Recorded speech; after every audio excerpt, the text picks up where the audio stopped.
প্ৰথমতে মই সদৌ অসম জিলা প্ৰশাসন কৰ্মচাৰী সন্থাৰ ডিব্ৰুগড় জিলা সমিতিৰ তৰফৰ পৰা আপোনালোকলৈ ধন্যবাদ জ্ঞাপন কৰিছোঁ। আপোনালোকৰ জৰিয়তে আমি অসম চৰকাৰক আমি এটা মেছেজ দিব বিচাৰিছোঁ। আজি আমি সদৌ অসম জিলা প্ৰশাসন কৰ্মচাৰী সন্থাৰ কেন্দ্ৰীয় সমিতিৰ আহ্বানক্ৰমে আমি দুদিনীয়াকৈ দুঘণ্টীয়া ধৰ্ণা কাৰ্যসূচী আমি পালন কৰিব বিচাৰিছোঁ। আমি 2016 চনৰ পৰাই আয়ুক্ত কাৰ্যালয়ৰ কৰ্মচাৰীসকলে অসম চৰকাৰৰ ওচৰত আমি কেইটামান এৰাব নোৱাৰা দাবী আমি উত্থাপন কৰি আহিছোঁ আৰু সেই দাবীসমূহৰ ওপৰত ইতিমধ্যে চৰকাৰৰ লগত মুখ্যমন্ত্ৰী মহোদয়ৰ লগত বিত্তমন্ত্ৰী মহোদয়ৰ লগত মুখ্য সচিব মহোদয়ৰ লগত আমাৰ বহুলানি আলোচনা হৈ গৈছে। তৎসত্ত্বেও আজিলৈকে আমাৰ এই দাবীকেইটা তেখেতলোকে আজিকালি পূৰণ কৰাৰ ব্যৱস্থা নকৰিলে।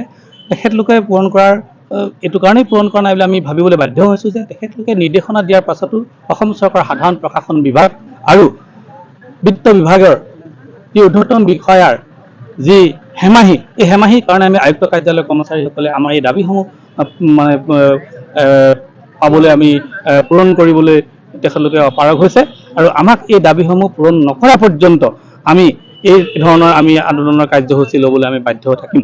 প্ৰথম কথা হ'ল আমাৰ আয়ুক্ত কাৰ্যালয়ৰ কৰ্মচাৰীসকলৰ মোকৰলৰ সময়ত শিক্ষাগত অৰ্হতা গ্ৰেজুৱেট, গতিকে আমাক গ্ৰেজুৱেট স্কেল আমাক দিব লাগে, যিটো সাধাৰণতে অন্যান্য ডিপাৰ্টমেণ্টবিলাকত দি ৰাখিছে।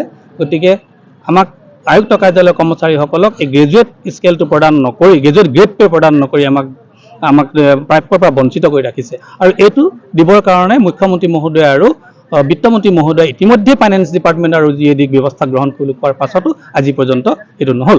দ্বিতীয়তে আমাৰ আয়ুক্ত কাৰ্যালয়ৰ যিসকল ছুপাৰভাইজাৰ এছিষ্টেণ্ট এটা পদ আছে, এই পদটোৰ প্ৰমোচনেল বেনিফিট আৰপিয়ে দিয়া নাই। গতিকে এই প্ৰমোচনেল বেনিফিটটো দিবৰ কাৰণে আমি 2016 চনৰ পৰাই চৰকাৰক আমি অনুৰোধ জনাই আহিছোঁ, কিন্তু আজিলৈকে আমি তাৰ ফল পোৱা নাই।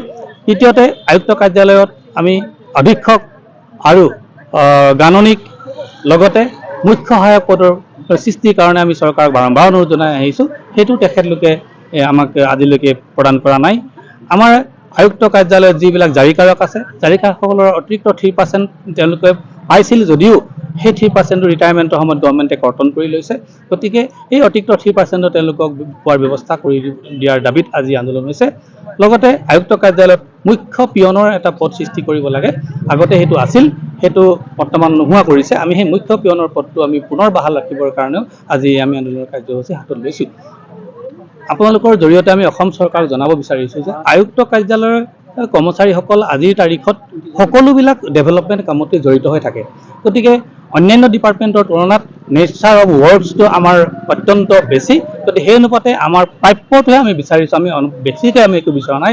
আৰপিয়ে যিটো প্ৰদান কৰিছে সেই আৰপিয়ে প্ৰদান কৰা বস্তুটোহে আমাক লাগে, কিন্তু এইটোকে আজিলৈকে চৰকাৰে নিদি আমাক বঞ্চনা কৰিছে।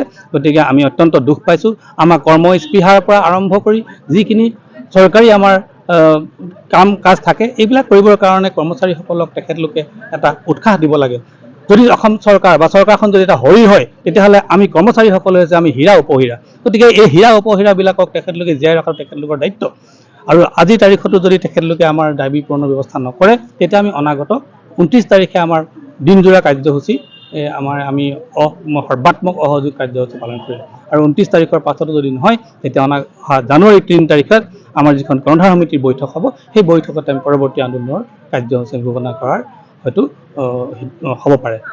এই হৈছে এইবিলাকৰ আপোনালোকৰ জৰিয়তে অসম চৰকাৰক আমি অনুৰোধ জনাইছোঁ, আমাৰ আয়ুক্ত কাৰ্যালয়ৰ কৰ্মচাৰীসকলৰ এই কেইটামান দাবী পূৰণৰ অতি সোনকালে ব্যৱস্থা কৰিব লাগে।